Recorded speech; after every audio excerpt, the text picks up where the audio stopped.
This is my Bloomberg project. So we're going to be analyzing four oil and gas companies. The first company is Plains Oil American Pipeline. The second company is Spectra Energy Partners. The third company is DCP Midstream. And the fourth company is Kinder Morgan Incorporated. So comparing all liquidity or insolvency ratios, we can see that Plains All American Pipeline, Spectra Energy, and DCP all have the best liquidity and solvency ratios, where Kinder Morgan doesn't at all. They have the lowest out of all of the companies.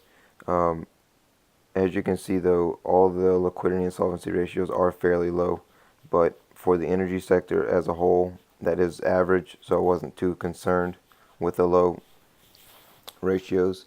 Moving on to leverage, we can see Plains All American Pipeline has leveraged 4.23, leverage ratio of 4.23, but their EBITDA to interest expense is only 4.17, meaning that they can't even cover their interest expense on their debt.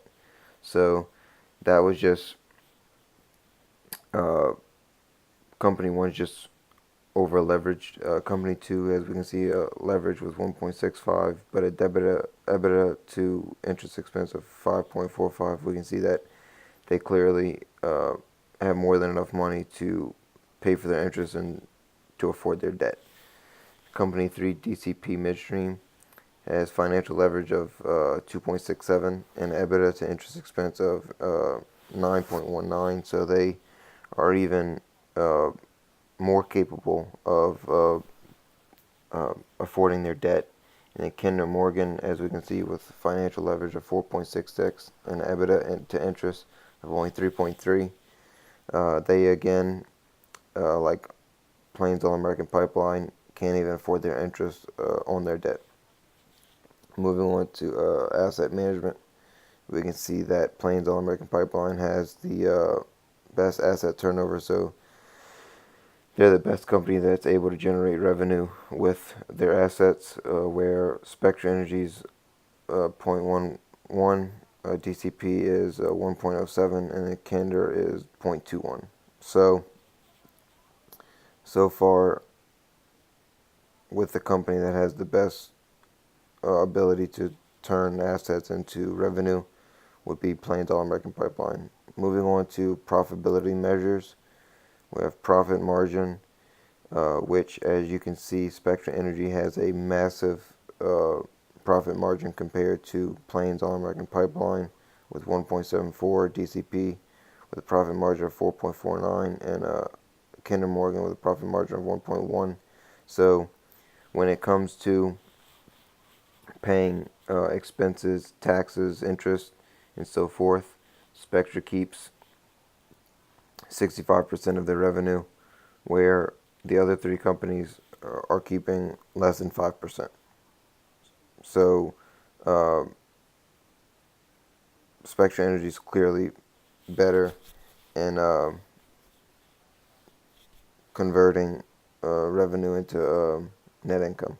Moving on to return on assets, we can see return on assets is 3.77 for Plains All American Pipeline. For Spectra Energy, it's 6.63. For DCP, it's 4.73, and for Kinder Morgan, it's 0.9. So again, Spectra Energy has the best ROA and is able to convert their assets into net income more efficiently than the other three companies. When we move on to ROE, Plains All American Pipeline has an ROE of 10.29. Spectra Energy has a ROE of 8.2. DCP has a ROE of 5.6. And Kinder Morgan has a ROE of 4.75. So Plains All American Pipeline has the best ROE of the four. They're able to convert equity into net income more efficiently than the other three companies, where Spectra is lower, but not as low as DCP and Kinder. So moving on to tax burden and interest burden. Another name for this would be tax and interest efficiency. So how much are the companies not paying in taxes and interest? So with Plains All American Pipeline, they're roughly being taxed around 25% and paying interest of about 30% or 29%, where Spectra Energy is paying about 20% in taxes and about 19% in interest. DCP pays roughly about 23% in taxes and about 47% in interest. Kinder Morgan pays a substantial 66% in tax alone and about 52% in interest. So as you can see, Spectra clearly has better tax efficiencies and better interest efficiencies, and able to hold more of their earnings compared to the relative to the other three companies. Moving on to trailing 12-month EBITDA revenue. This measures how much they're paying in expenses, so EBIT to revenue. So as you can see that Spectra again is almost at about 75%.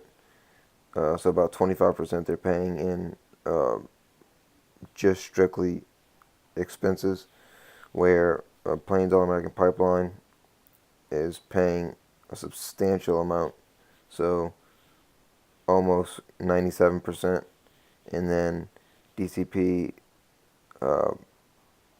is about paying about 93% in just administrative expenses. In just expenses, excuse me, and then Kinder Morgan paying roughly around 78%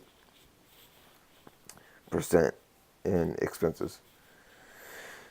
So Spectra Energy has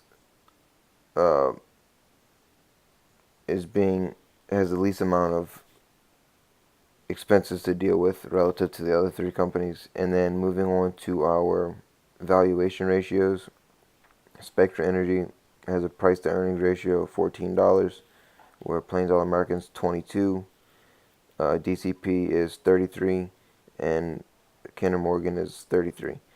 And this just means how much an investor is willing to pay per dollar of earnings of these companies.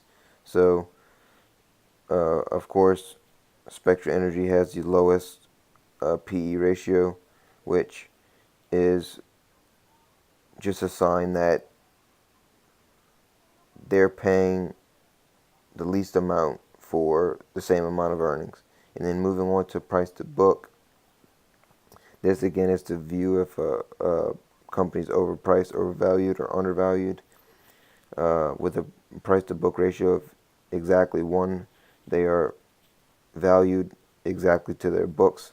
So with a price to book ratio of Spectra Energy of 1.39, a price to book ratio for Plains All American Pipeline of 2.02, DCP price to book 1.8, and then Kinder Morgan price to book of 2.5.